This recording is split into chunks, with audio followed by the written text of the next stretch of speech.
دا آیاتونه د جنگ بدر په موقع باندې د صحابه کرام رضوان الله علیهم اجمعین د دې دوه ډلو یعنی د کافرانو د مسلمانانو د دې په حق کې دا دواړه آیاتونه نازل شو. جنگ بدر کې حضرت علی رضی الله عنه او حضرت حمزه رضی الله عنه او حضرت عبیده رضی الله عنه دا دواړه د مسلمانانو نه وو درې واړه او د کافرانو نه عتبه بن ربیعه او ولید چې دا د عتبه بن ربیعه زوی او بل ورسره شیبه چې دا د عتبه بن ربیعه ورورو د دې مقابله وشوله او د دې په مقابله کې د کافرانو دا درې واړه کسان یعنی عتبه بن ربیعه او ولید او شیبه دا درې واړه چې کوم دي مړ شو په دغه جنگ کې او په مسلمانانو کې حضرت علی رضی الله عنه حضرت حمزه رضی الله عنه دا دواړه خو بالکل صحیح سالم رالل دی جنگ وکړو خو بالکل صحیح سالم رالل او حضرت عبیده رضی الله عنه چې دی زخمی شو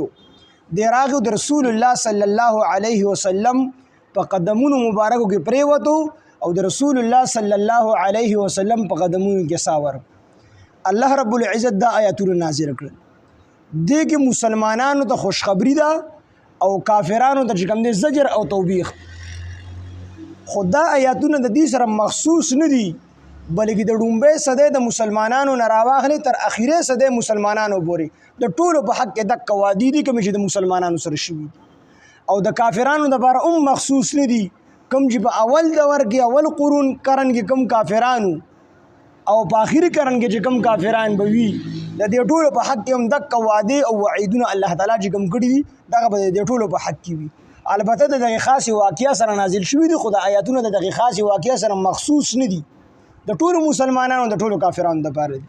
د خپل رب په حق لباندې جګړه وکړه یعنی مسلمانان او کافران په خپل مینس کې اختلاف شو دغه اختلاف د وجې نه جګړه جوړه شوه یا دا جګړه چې کوم د اعتقادن وا ځکه چې د کافرانو جدا اعتقاد دي د الله رب العزت په حق لباندې د مسلمانانو جدا عقیده ده اعتقادن جګړه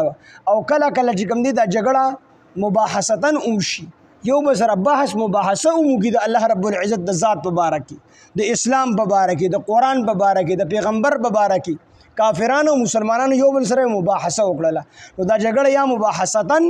او اعتقادن دواړه وه.